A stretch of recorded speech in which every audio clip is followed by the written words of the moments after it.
मानवता कोई नया मजहब नहीं है, न कोई इज्म है। क्या है? मानव जीवन के महत्व को बताने वाला एक संघ है, एक विचार है। आप विचार करके देखें, धन के महत्व ने बेईमानी पैदा कर दी, उसके लिए वो भी करते हैं जो करना चाहिए, वो भी करते हैं नहीं करना चाहिए। धन के महत्व ने अनेक प्रकार के भय में आबद्ध कर दिया। पद के महत्व ने मिथ्या अभिमान को जन्म दे दिया और आत्मा और परमात्मा के महत्व ने हमें वाचक ज्ञानी बना दिया। उसका विरोध नहीं है, जरा बुरा मत मानिएगा। आत्मा आत्मा के लोग चर्चा करने लगे, वाचक ज्ञानी हो गए, और जो चाहे सो करे परमात्मा के नाम पर लगाने लगे, वो भी हो गया। लेकिन आप जरा गंभीरता सोचिए, क्या आप मानव होने के नाते अपने जीवन का क्या मूल्यांकन रखते हैं? इस पर विचार कीजिए। आज जो परिचय दिया जाता है ना, तो धन के अधीन दिया जाता है, पद के अधीन दिया जाता है, योग्यता के अधीन दिया जाता है। लेकिन मानव होने के नाते आपका क्या महत्व है, इस बात को हम भूल गए हैं। और उसका परिणाम ये हुआ है कि मनुष्य पराश्रय और परिश्रम में आबद्ध हो गया है, और पराश्रय और परिश्रम में आबद्ध मानव कभी भी न तो शांति पाता है, न मुक्ति पाता है, और न भक्ति पाता है। ऐसा मेरा विश्वास भी है और अनुभव भी है। और अगर इसके विपरीत किसी का विश्वास हो तो वो मुझे बता दें, प्रातःकाली बैठक बात कर लें, मैं अपनी राय बदल दूंगा और उनकी बात मान लूंगा। अगर मुझको भी जल जाए तो, और उनको जल जाए तो वो अपनी राय बदल दें। यही परस्पर विचार विनिमय का फल होता है। मैं आपसे ये निवेदन करना चाहता था कि जो मानव केवल मानव होने के नाते सामर्थ्य भी अल्प हो, धन भी कम हो, योग्यता भी कम हो, परिस्थितियां भी प्रतिकूल हों, सारी बातें विपरीत हों, लेकिन अगर हमें इस मानव जीवन का महत्व मालूम हो जाए कि मानव अपने ही ज्ञान से मुक्ति पाता है, अपने ही विश्वास से भक्ति पाता है, और अल्प हो या विशेष हो, बल का दुरुपयोग न करने से शांति पाता है। अब आप सोचिए इस बात को सामने रखकर कि अपने ही ज्ञान से जब हम मुक्त हो सकते हैं तो मुक्ति बिना वंचित क्यों? और अपनी आस्था श्रद्धा विश्वास से भक्ति पा सकते हैं तो भक्ति के बिना वंचित क्यों? और मिले हुए बल के दुरुपयोग न करने से हम शांति पा सकते हैं तो जीवन में अशांति क्यों? इसलिए ना कि आज हमने आपने मानव जीवन के महत्व को भुला दिया। देखिए, मानव जीवन का महत्व न भुलाया होता तो क्या आज हम अपने ज्ञान का अनादर करते? क्या आज हम बल का दुरुपयोग करते? क्या आज हम अपने विश्वास में विकल्प करते? क्या रहा है? अब नहीं करते। इसलिए महानुभाव, मैं कोई नई बात बताने आपको नहीं बैठा हूं। मैं ये मानकर नहीं बोलता हूं कि मैं जानता हूं आप नहीं जानते हैं। ये मानकर मैं नहीं बोलता हूं, मैं समझाने के लिए नहीं बोलता हूं। इस मानव जाति की दिशा से विचित होकर जो प्रभु प्रेरित निकलता है वो सुनता हूं, और कभी कभी तो जैसे आप सुनते हैं मैं भी सुनता हूं। तो मैं आपसे केवल ये निवेदन कर रहा था कि अगर आपको इस वाणी पर विश्वास हो सके तो आप ये मान लीजिए कि मानव सेवा संघ माने भगवान का काम, ये श्रवण का काम नहीं है, ये भगवान का काम है। तो भगवान का काम करने से भगवान प्रसन्न होते हैं और उसे प्रेम करने लगते हैं, और भगवान के नाम लेने से, भगवान के ध्यान करने से करने वाले को ज्यादा प्रसन्नता होती है। भगवान को होती है कि नहीं होती है भगवान जाने। क्यों भाई, जो सब प्रकार से पूर्ण है उसको अपनी बड़ाई सुनने से प्रसन्नता होगी क्या? क्या रहे आपकी? एक युक्ति तो है, लेकिन उनका कोई काम करे तो बड़े से बड़ा आदमी उसे प्रसन्न होती कि नहीं? आप कहें उनका काम कैसे? तो प्रभु विश्वासियों का ये मत रहा है कि प्रभु विश्वासियों ने सबसे पहले इस बात को स्वीकार किया कि मेरे पास जो कुछ है वो मेरा नहीं है, अपितु भगवान का है। मेरा नहीं है, भगवान का है। तन भगवान का, मन भगवान का, धन भगवान का, प्राण भगवान के, जो कुछ जिसे मैं अपना करके मानता हूं या मानता रहा हूं वो वास्तव में मेरा है नहीं। आप सोचिए, जिसका अपना कुछ न हो, बहुत गंभीर विचार कीजिएगा, उसको कोई भयभीत कर सकता है क्या? है? और आप भयभीत हैं कि नहीं? इससे क्या पता चला कि मानव जीवन का जो महत्व था, मानव होने से जो आपको जानना मानना चाहिए था, जो करना चाहिए था, उसको आपने छोड़ दिया।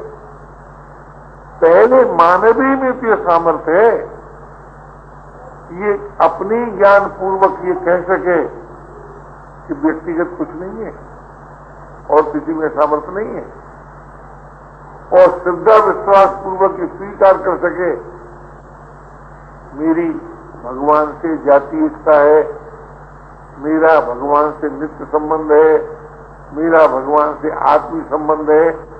ये सामर्थ्य मानव को छोड़कर और कोई कर ही नहीं सकता। लेकिन आज हम इस अपने मानव जीवन के महत्व को तो भुला दिया। धन का महत्व मानकर मोह में आबद्ध कर लिया, धन का महत्व मानकर लोभ में आबद्ध कर लिया, परिस्थितियों का महत्व मानकर दीनता और अभिमान में आबद्ध कर लिया, अवस्थाओं का महत्व मानकर परिच्छिन्नता में आबद्ध कर लिया। ये हमने अपनी भूल से किया, और अपनी भूल ही हमसे कब हुई? जब हम इस बात को भूल ही गए कि मानव होने से भी हमारा कोई महत्व है।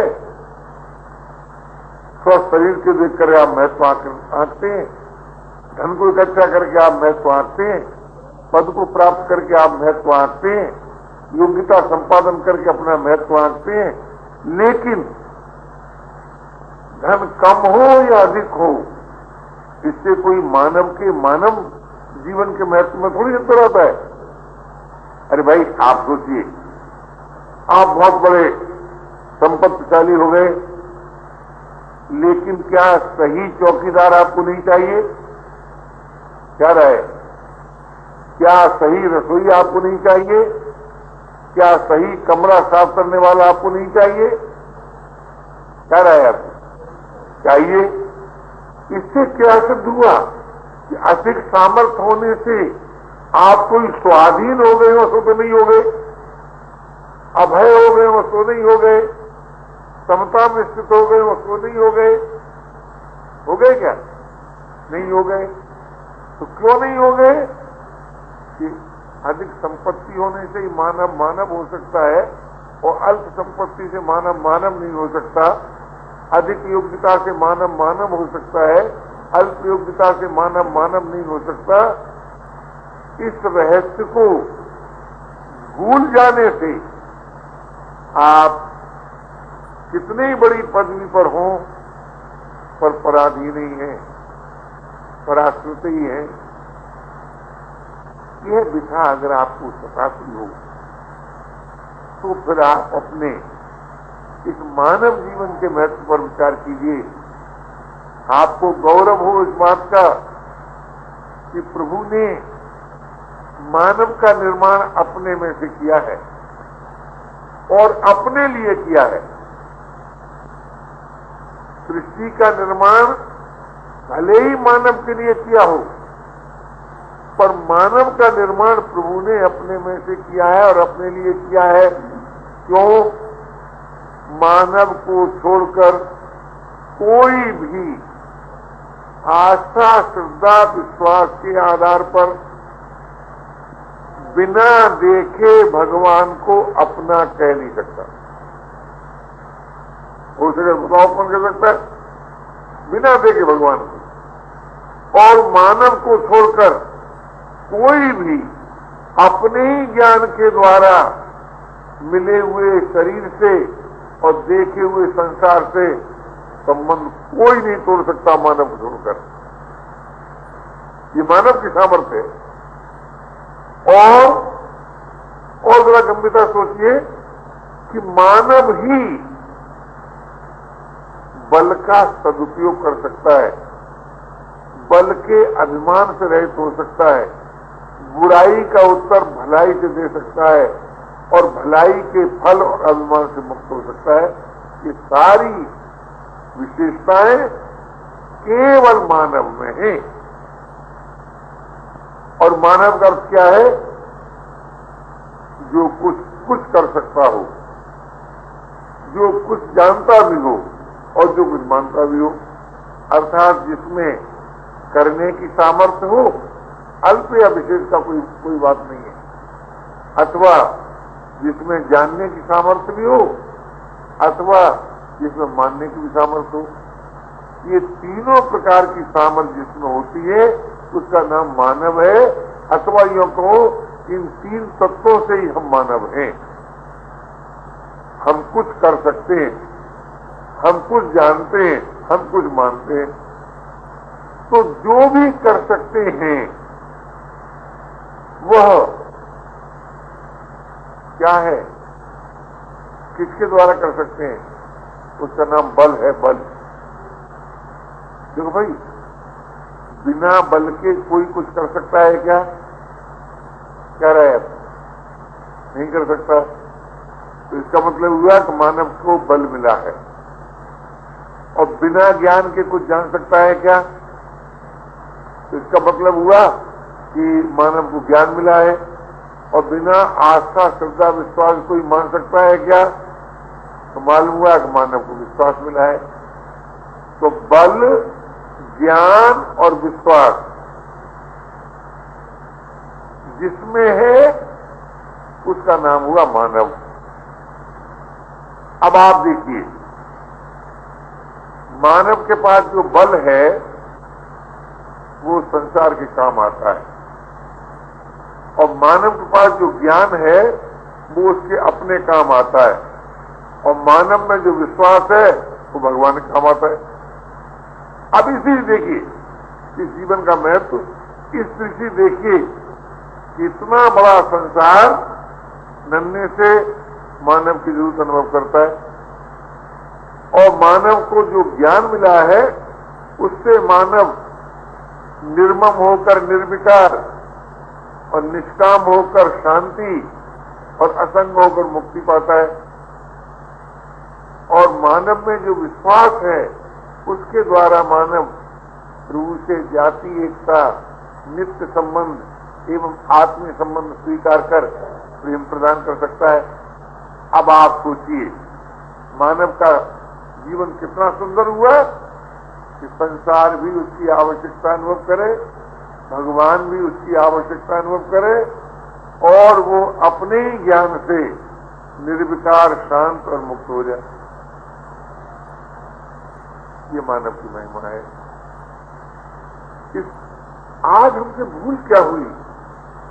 आज हमसे भूल ये हुई कि हमने योग्यता और ज्ञान के भेद पर विचार नहीं किया। योग्यता और चीज है, ज्ञान और चीज है। ज्ञान तो एक अविनाशी तत्व है। जिस ज्ञान से आप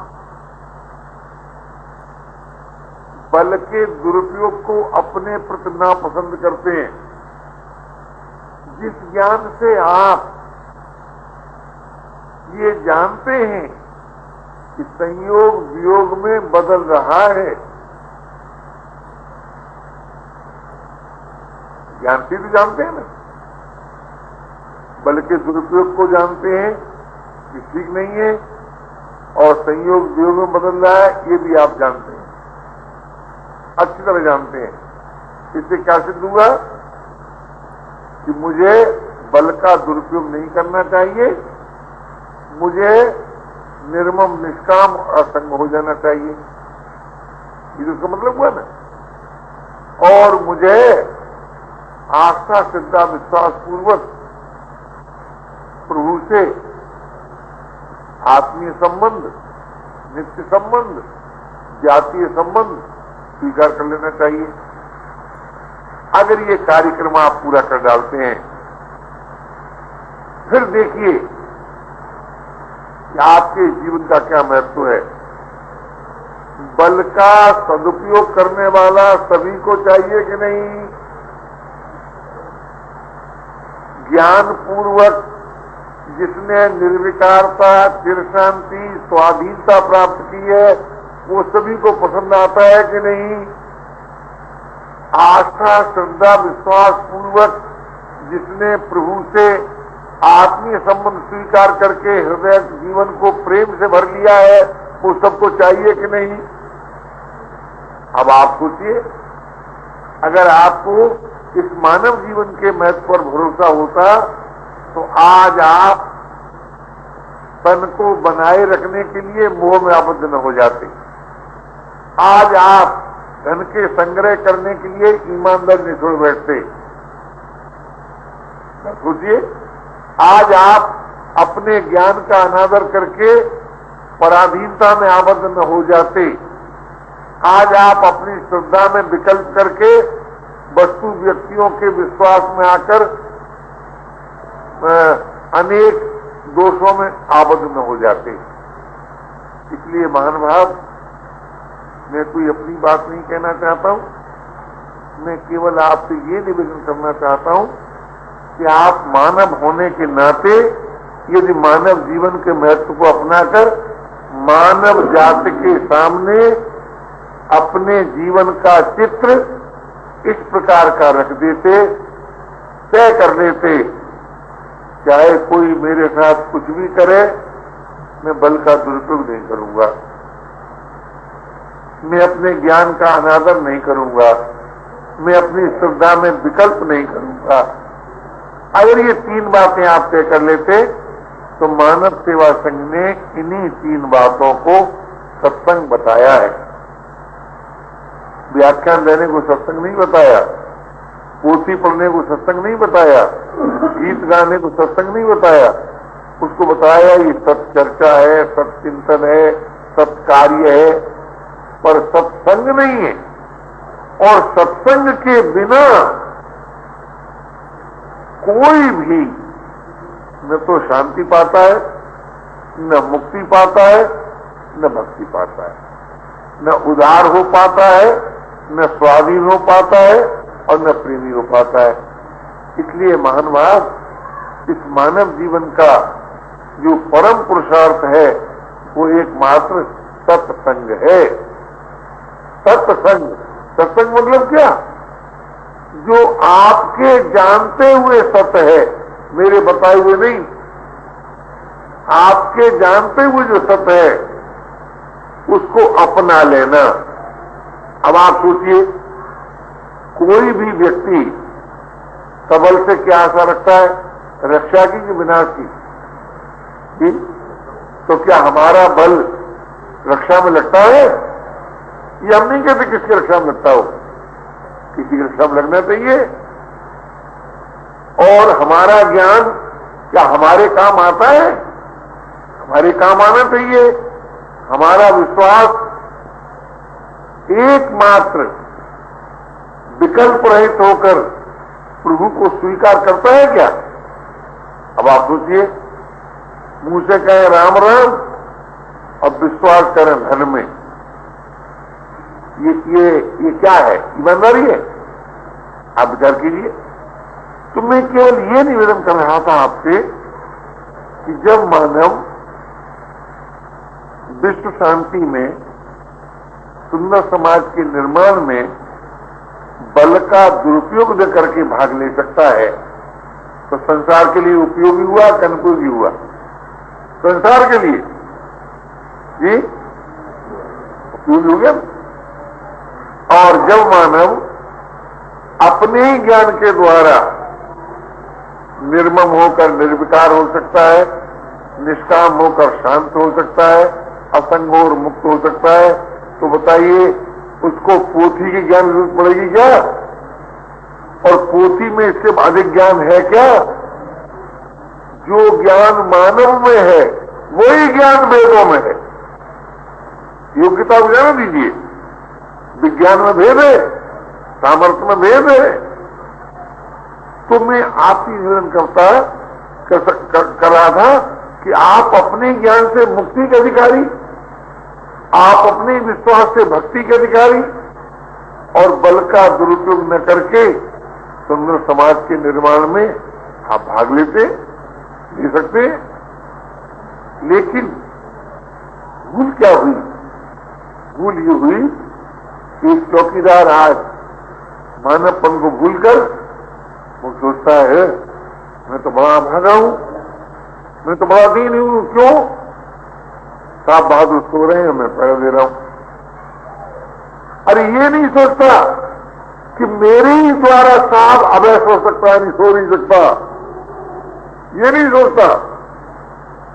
अरे मैं खाना पकाता हूं, साहब बहादुर खाना खाते हैं, शेर साहब खाना खाते हैं, ये सोचता है मैं दीन हूं।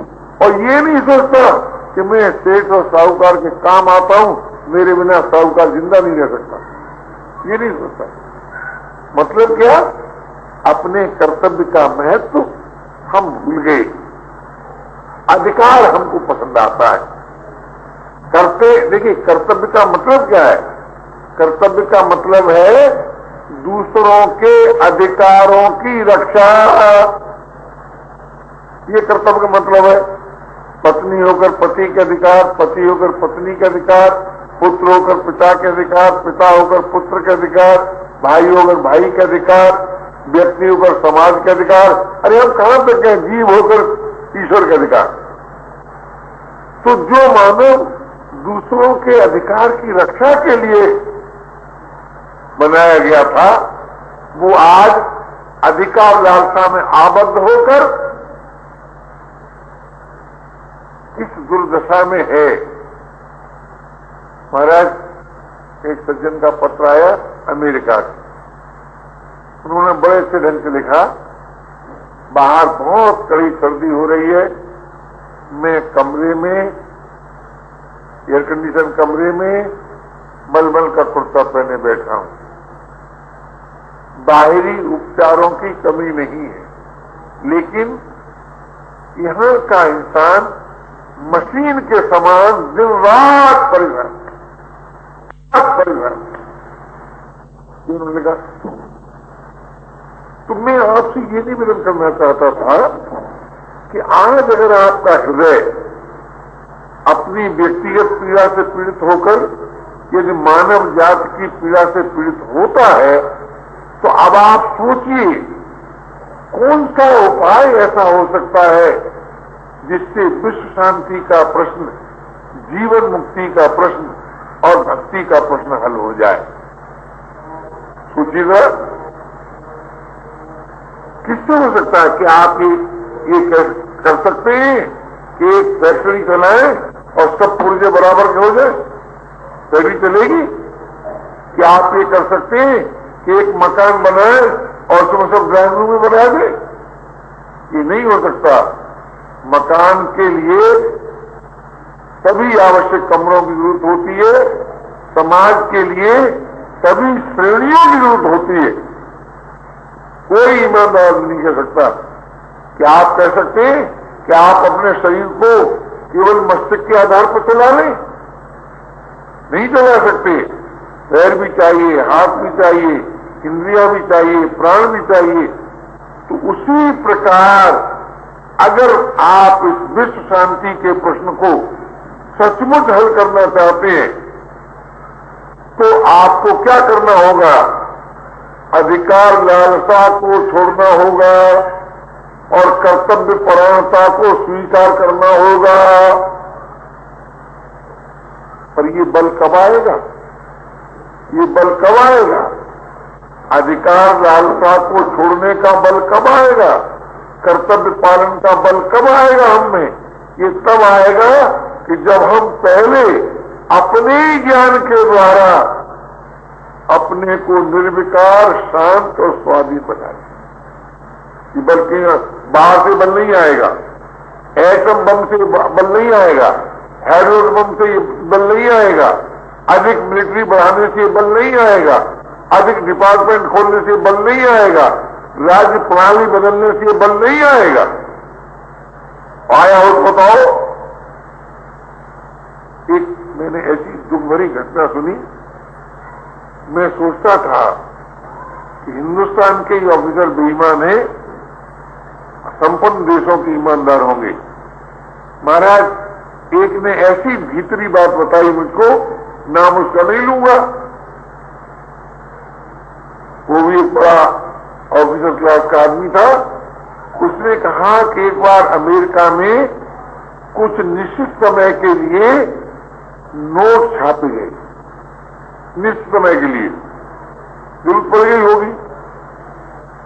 लेकिन अमेरिका बैंक का डायरेक्टर, उसने रिश्वत ली और व्यापारी वर्ग ने जो समय निकलने के बाद नोट खरीद रखे या इकट्ठे कर रखे, उस पर दस्तखत कर दिया कि उसी समय गए।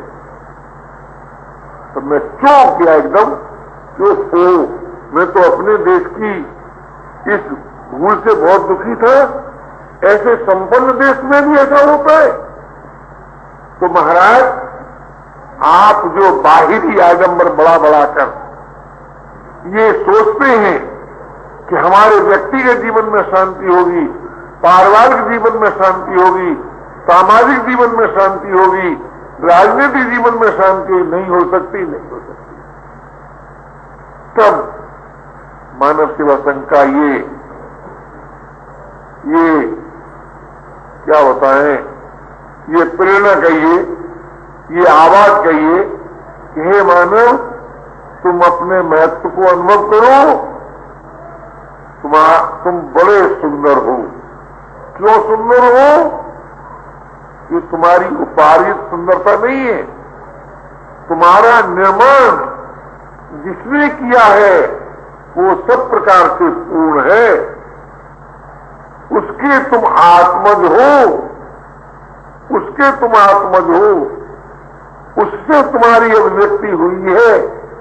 इसलिए तुम निर्णय कर लो, मुझे जो बल मिला है वो दूसरों के लिए है। उसके बदले में मुझे कुछ नहीं चाहिए, कुछ नहीं चाहिए। क्यों? इसमें कोई भारी एहसान की बात नहीं है। बल के द्वारा कोई भी कभी भी स्वाधीन नहीं हो सकता, अमर नहीं हो सकता। बोलो, हो सकता है क्या? है? और मेरी मांग अमर होने की है कि नहीं, स्वाधीन होने की है कि नहीं? तो मेरी मांग मिले हुए बल से पूरी नहीं हो सकती।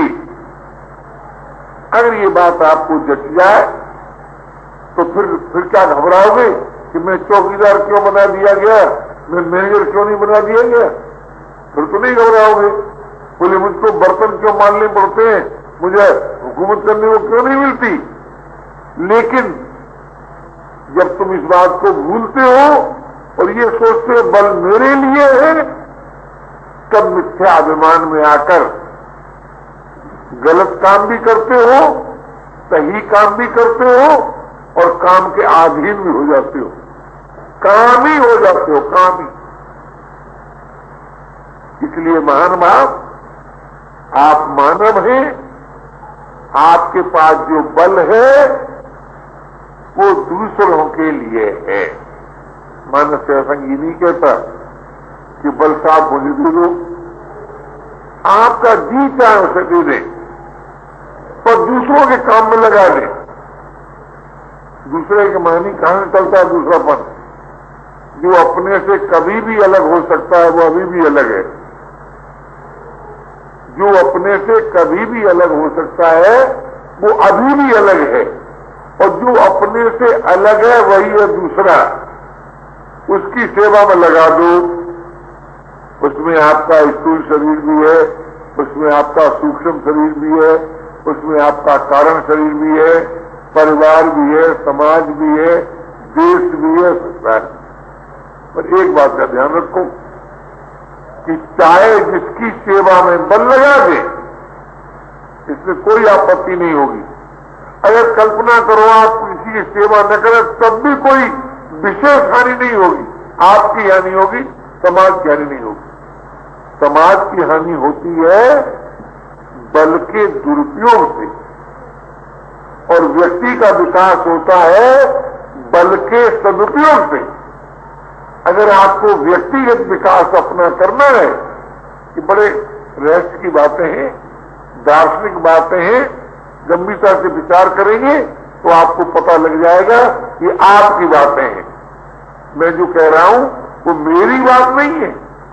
मैं इस आधार को लेकर नहीं कह रहा हूं कि हमारे गुरु की बात है आप मान लीजिए, कि हमारे मजहब की बात है आप मान लीजिए, कि हमारे वेदों की बात है आप मान लीजिए। मैं आपसे नम्र निवेदन करना चाहता हूं, ये आपकी बात है। हाँ, वेदों ने इसका समर्थन किया है, गुरुजनों ने इसका समर्थन किया है, ये बात अलग है।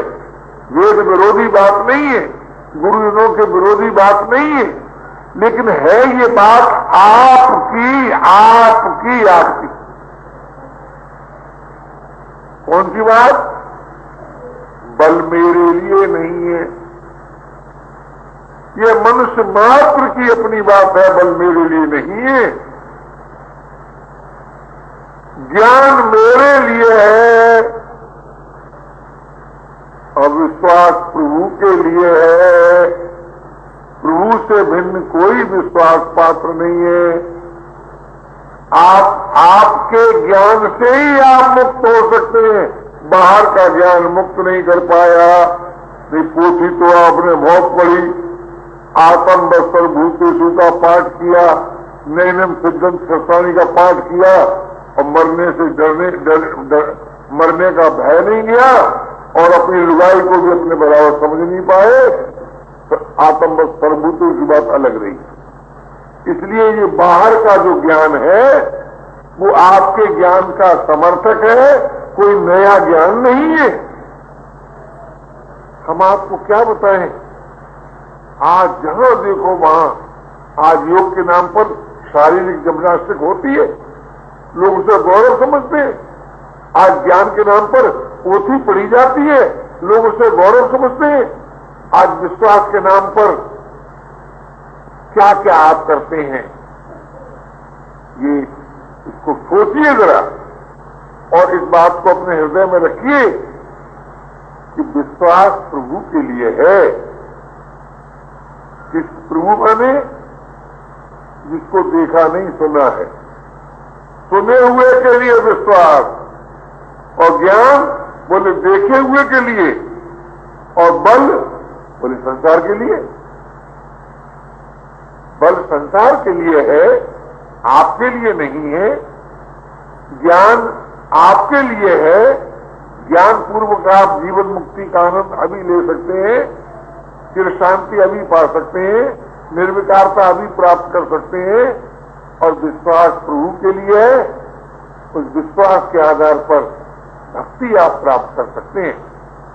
अगर ये बात आपको अपनी करके जस जाए, रुचि जाए, पसंद आ जाए, तब अल्प बल वाला अपना अभिनय करे ठीक ठीक, विशेष बल वाला अपना अनुभव करे ठीक ठीक, अल्प योग्यता वाला अपना अनुभव करे ठीक ठीक, विशेष योग्यता वाला अपना करे अनुभव ठीक ठीक।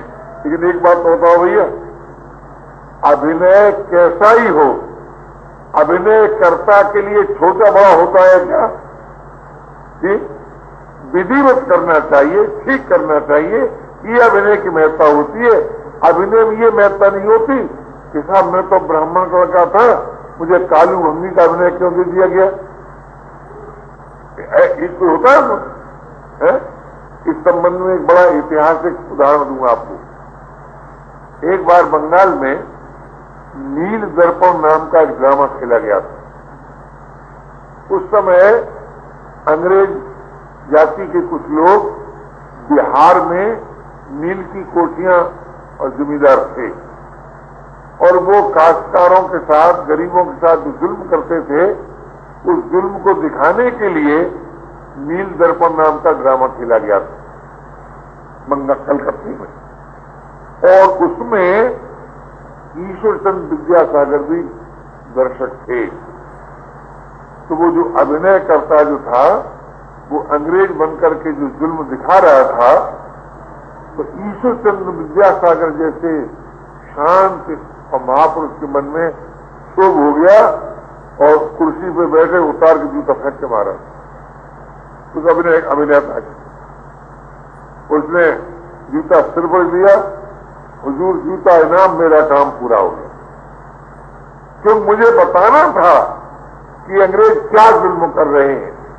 तो इसी तरह से अगर हम और आप दैनिक जीवन में जो भी अभिनय हमको मिला है भाई, जैसे मुझको अंधे होने का मिला, आपको आंखों वाला मिला, मुझको भिक्षा मांगने का हुआ, आपको दाता का मिला, जो भी अभिनय मिला है, अगर हम अभिनय को ठीक विधिवत इस लक्ष्य पर दृष्टि रखते हुए करें कि भाई हमारा अभिनय परिवार, समाज, संसार के लिए उपयोगी हो जाए, ये तो उद्देश्य है। यानी आप जो कुछ कार्य करते हैं, उसका उद्देश्य तो इतना ही है ना कि इस कार्य के द्वारा हम परिवार के लिए, समाज के लिए, संसार के लिए उपयोगी हो जाए और अनुपयोगी किसी के लिए न हो। हमारा किया हुआ कार्य अनुपयोगी किसी के लिए न हो और उपयोगी सभी के लिए हो। अगर इस प्रकार की भावना आ जाए तो आप भी मुक्त, यानी चौकीदार भी मुक्त और साहूकार भी मुक्त, क्लर्क भी मुक्त और प्रोफेसर भी मुक्त, अंधा भी मुक्त और आंखों वाला भी मुक्त, भिखारी भी मुक्त और दाता भी मुक्त। अगर हम मुक्त होकर जिए संसार में, अगर हम शांत होकर रहे संसार में, अगर हम अमर होकर रहे, तो फिर हमारे लिए संसार की ओर से कुछ चाहिए, ये प्रश्न समाप्त हो जाता है। और फिर कहीं भक्त हो जाए तो क्या बात है, मुक्त हो जाए, भक्त हो जाए, शांत हो जाए, तब फिर हमारे जीवन में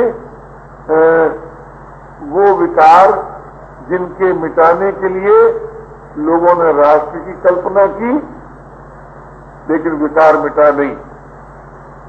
प्रणालियां बदली पर बुराई मिटी नहीं। मजहब का निर्माण हुआ पर बुराई मिटी नहीं। क्यों नहीं मिटी? कि हमने अपने जीवन को तो महत्व को भुला ही दिया। हाँ साहब, हमारे मजहब में लिखा है, हमारे ग्रंथ में लिखा है। क्यों भाई? तुम्हारे मजहब में लिखा है, ग्रंथ में लिखा है, वो खाली पढ़ने के, सुनने के लिए? क्या ये आपके ज्ञान की बात नहीं है? तुमने आपसे ये निवेदन कर रहा था कि मैं कोई नई बात बताने नहीं बैठा हूं, मैं केवल आपसे ये निवेदन करना चाहता हूं कि आप मानव होने के नाते अपने महत्व को आंक लेते, उस पर थोड़ा विचार कर लेते और मानव होकर रहना पसंद करते, तो मेरे जानते ये बाहरी जितने भेद हैं आपको अशांत नहीं कर सकते थे, आपको अशांत नहीं कर सकते थे। और उन भेदों के बीच में आप एक गहरी एकता का अनुभव करते, इस विषमता के बीच में आप एक गहरी समता का अनुभव करते, इस हलचल के बीच में आप एक अद्भुत, अद्वितीय, अलौकिक जीवन का अनुभव करते। कब? जब आप मानव होने के नाते अपने जीवन का मूल्यांकन करते।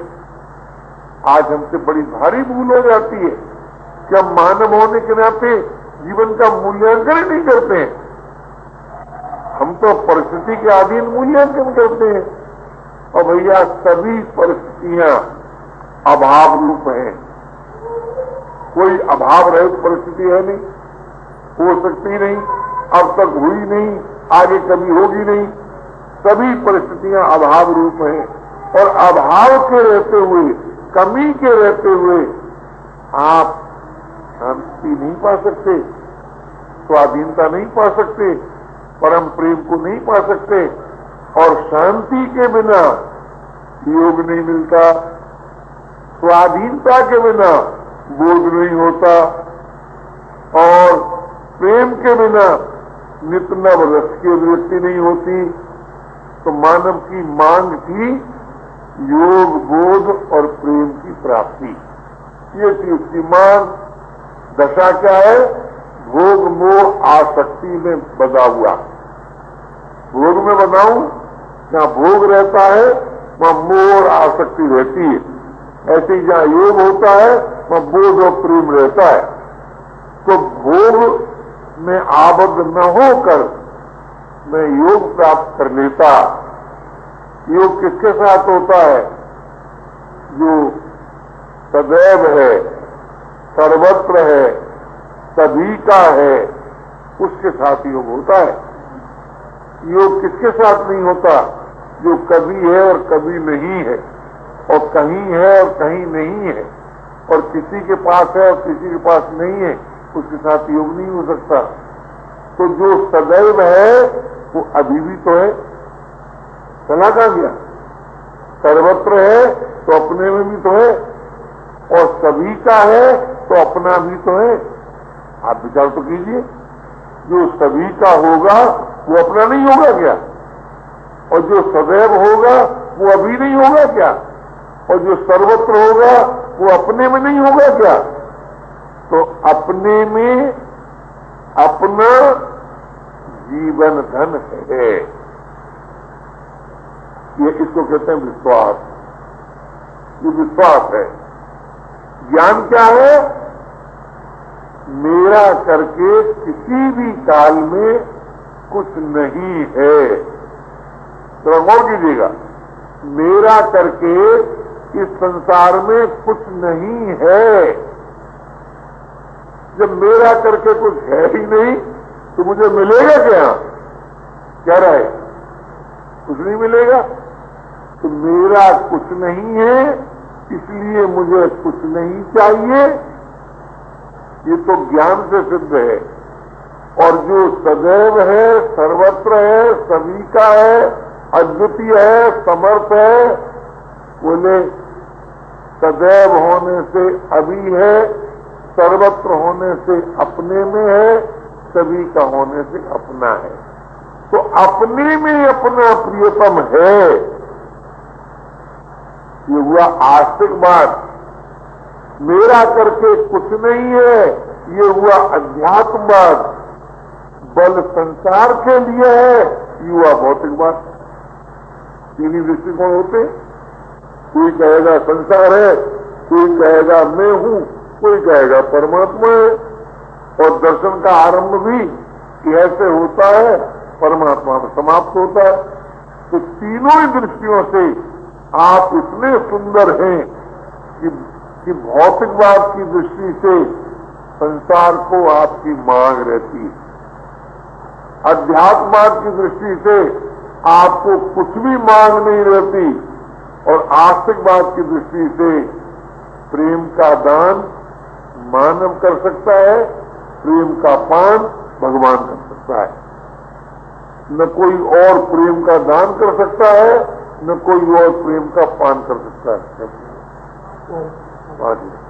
तो मैं ये निवेदन कर रहा था आपसे कि आज जिस बात की आवश्यकता है वो इस बात की नहीं है ये प्रणालियां बदलो, ये करो, वो करो। आज जरूरत इस बात की है हर भाई हर बहन अपने द्वारा अपने संबंध में सोने से पहले जगने की बात विचार करे। मेरे पास जो कार्य करने की क्षमता है अर्थात जो बल है उसके द्वारा मैं कोई ऐसा काम नहीं करूंगा जो किसी के लिए अहितकर हो। पहली बात यह है धर्म विज्ञान। उसके बाद क्या सचमुच मेरा करके कुछ यहां है? अनुभव बताएगा नहीं है।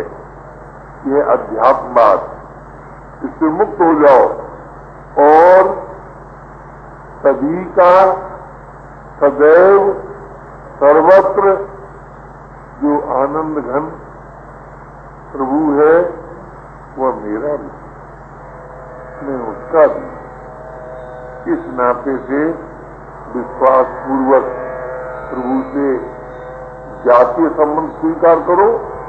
क्योंकि ईश्वरवादी किसे कहते हैं? जो अपने को ईश्वर की जात का मान ले। ईश्वरवादी किसे कहते हैं? जो ईश्वर से नित्य संबंध मान ले। ईश्वरवादी किसे कहते हैं? जो ईश्वर से आत्मीय संबंध मान ले, उसका नाम ईश्वरवादी। तो विश्वास के द्वारा हम सब प्रभु से जाति एकता, नित्य संबंध, आत्मीय संबंध स्वीकार करें और बल के द्वारा विश्व के काम आ जाएं। चाहे छोटा हो बड़ा हो, विश्व का और शरीर का विभाजन नहीं है। हर आवश्यक कार्य संसार का कार्य है। इस व्यापक भाव से काम आ जाएं और ज्ञान के द्वारा हम सभी निर्विकार, शांत और स्वाधीन हो जाएं। फिर आप देखिए इस जीवन से मानव जाति को का बहुत बड़ा हित होगा और फिर वो समय आ जाएगा कि जब हर आदमी कहेगा मैं मानव हूं और मुझे वही प्राप्त है जो कभी भी किसी भी को प्राप्त हुआ है वो मुझे प्राप्त है। यही मानव जीवन का उद्देश्य है।